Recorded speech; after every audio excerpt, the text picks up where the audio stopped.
Olá, graça e a paz da parte de Deus, nosso Pai, e da parte de Jesus Cristo de Nazaré, seja com você, com toda a sua família. Hoje eu quero ler e meditar com você no livro de Atos dos Apóstolos, no capítulo 9, que fala da conversão de Saulo de Tarso, que veio a ser o apóstolo Paulo. E diz assim, olha: e Saulo, respirando ainda ameaças de morte contra os discípulos do Senhor, dirigiu-se ao sumo sacerdote e pediu-lhe cartas para Damasco, para as sinagogas, a fim de que se encontrasse alguns daquela seita, quer homens, quer mulheres, os conduzisse presos a Jerusalém. E indo no caminho, aconteceu que, chegando perto de Damasco, subitamente o cercou um resplendor de luz do céu, e caindo em terra ouviu uma voz que lhe dizia: Saulo, Saulo, por que me persegues? E ele disse: quem és, Senhor? E disse o Senhor: eu sou Jesus a quem tu persegue. Duro é para ti recalcitrar contra os aguilhões. E ele, tremendo e atônito, disse: será, Senhor, que queres que faça? E disse-lhe o Senhor: levanta-te e entra na cidade, e lá te será dito o que te convém fazer. E os varões que iam com ele ficaram espantados, ouvindo aquela voz, mas não vendo ninguém. E Saulo levantou-se da terra e, abrindo os olhos, não via ninguém, guiando-o pela mão, conduzir a Damasco. Esteve 3 dias sem ver, e não comeu nem bebeu. E havia em Damasco um certo discípulo chamado Ananias. E disse do Senhor em visão: Ananias? E ele respondeu: eis-me aqui, Senhor. Disse o Senhor: levanta-te e vai à rua chamada direita, e pergunta em casa de Judas por um homem de Tarso chamado Saulo, pois eis que ele está orando. E numa visão ele viu que entrava um homem chamado Ananias, e põe a mão sobre ele para que tornasse a ver. E respondeu Ananias: Senhor, de muitos ouvi acerca deste homem quantos males tem feito aos teus santos em Jerusalém. E aqui tem poder dos principais sacerdotes para prender a todos os que invocam o teu nome. Disse-lhe, porém, o Senhor: vai, porque este é para mim um vaso escolhido para levar o meu nome diante dos gentios e dos reis e dos filhos de Israel, e eu lhes mostrarei quanto deve padecer pelo meu nome. E Ananias foi e entrou na casa, impondo-lhes as mãos. Disse-lhe: Saulo, o Senhor Jesus, que te pareceu, irmão Saulo, o Senhor Jesus que te pareceu no caminho por onde vinhas, me enviou para que tornes a ver e sejas cheio do Espírito Santo. E logo lhe caíram dos olhos como que umas escamas, e recuperou a vista, e levantando-se, foi batizado. Esse é o começo da história deste apóstolo Paulo, que era chamado antes de Saulo, nascido na cidade de Tarso, não é? Sujeito culto, eloquente, mas que nutria um ódio pelos seguidores de Jesus, pelos do caminho, como era chamado, não é?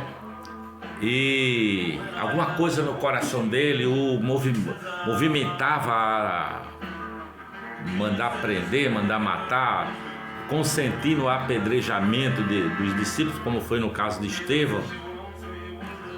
Mas Jesus aparece-lhe naquela luz, nesse caminho para Damasco, quando ele ia com a intenção de prender, de mandar matar, de mandar prender qualquer um que fosse discípulo de Jesus, ou que professasse o nome de Jesus, ou que falasse da ressurreição de Jesus, não é?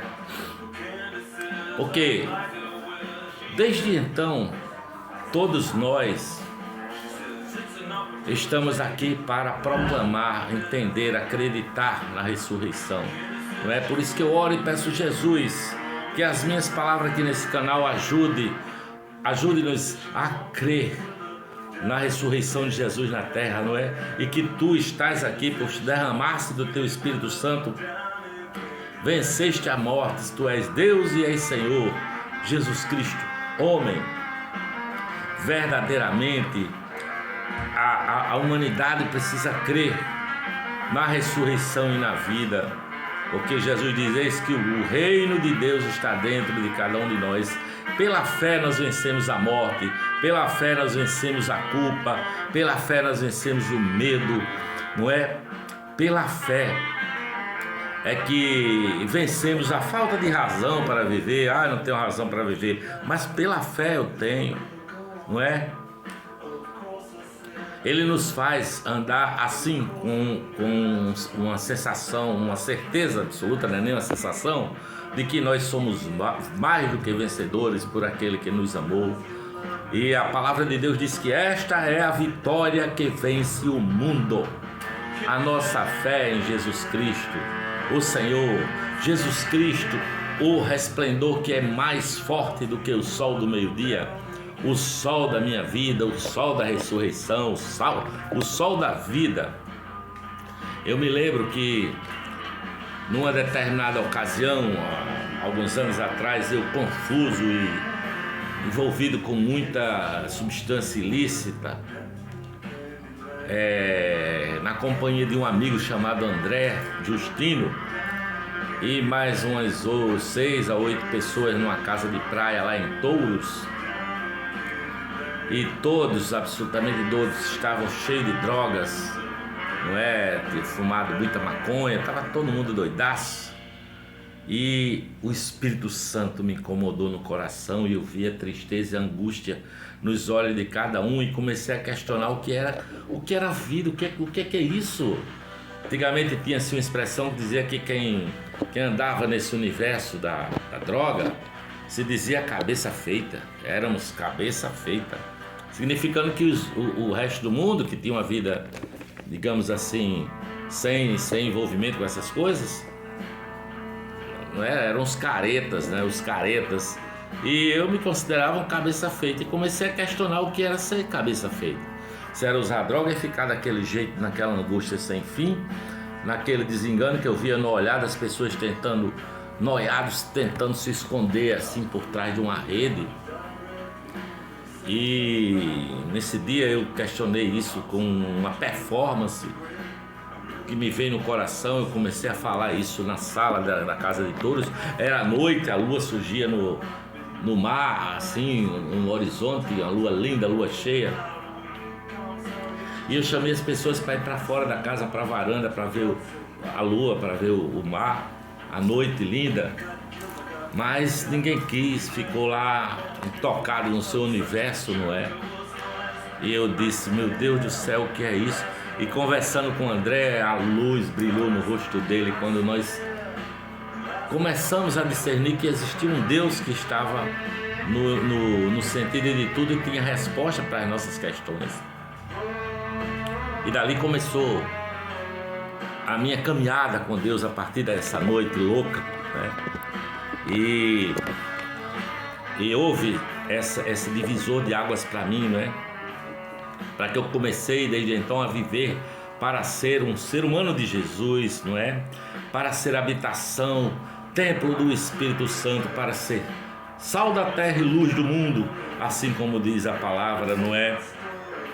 Em Atos 9, esse texto que nós acabamos de ler, trata da conversão de Paulo, que era esse sujeito, não é? E queria mandar matar os cristãos e tal. E de repente ele se envolve, se vê diante dessa luz do céu, cai por terra e fica cego a princípio, porque Jesus diz: eu sou Jesus, aquele a quem tu persegues. Um homem que respirava ódio contra os do caminho, encontrava, mandava matar discípulos, perseguia, etc. Mas Jesus disse que ele era um vaso escolhido para levar o seu nome, o nome de Jesus, aos gentios no mundo, aos gentios, não é? Para que das trevas de qualquer pessoa, de qualquer mundo, resplandecesse a luz, sabe? A luz porque eu vi a glória de Deus na face de Jesus Cristo, o nosso Senhor, não é? E a graça de Deus foi transbordada, transbordou a graça, assim como uma cachoeira que derrama das suas águas e transborda, não é? Paulo diz, né, em Lucas capítulo 15, versículos 6 e 7, que Jesus apareceu a tantos outros, e a ele apareceu assim como se ele fosse o filho de um aborto, de uma gestação de 6 meses, vamos dizer assim, não é? Porque a luz da criação explodiu, o amor de Deus em Paulo, no coração de Paulo, não é? E Paulo escreveu aí, sei lá, 13 cartas, existe até uma que há uma dúvida se é dele, se não é dele, que é a de Hebreus. E do Novo Testamento, praticamente é Paulo que escreveu o Novo Testamento, não é? E Jesus disse, e ele, para mim, é um vaso escolhido, vaso de honra, não é? E o mundo foi alterado pelo poder desse encontro de Cristo com Paulo ou Saulo de Tarso, não é? E essa verdade, quando entra no coração com convicção, que vai além da simples religiosidade ou de fazer parte de uma congregação, ou de orar e cantar e depois voltar à vida sem nenhuma mudança de coração, essa verdade muda a vida de qualquer um, sabe? Das trevas de cada pessoa resplandece a luz do Evangelho de Cristo Jesus, porque onde abundou o pecado, superabundou a graça de Deus, sabe? E a palavra diz, você está livre, mesmo que você esteja nesse universo que depois Paulo foi apedrejado, andou preso em cadeia, de cadeia em cadeia, houve opressões terríveis sobre ele, não é? Levou chibatadas mais de uma vez, sofreu naufrágio e tudo mais, mas está livre de todo mal, livre de todas as hostes espirituais da maldade, livre do inferno e livre da morte, sabe? E quem conheceu Jesus, quem conheceu, não é?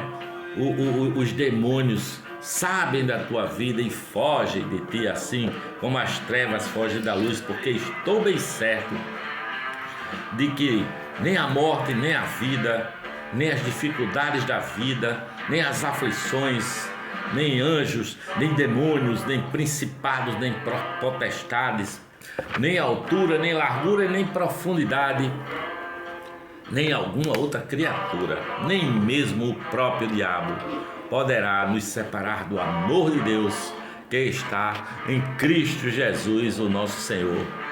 Que essa palavra entre no seu coração e que você ande com essa fé e esperança em nome do Pai, do Filho e do Espírito Santo. Amém.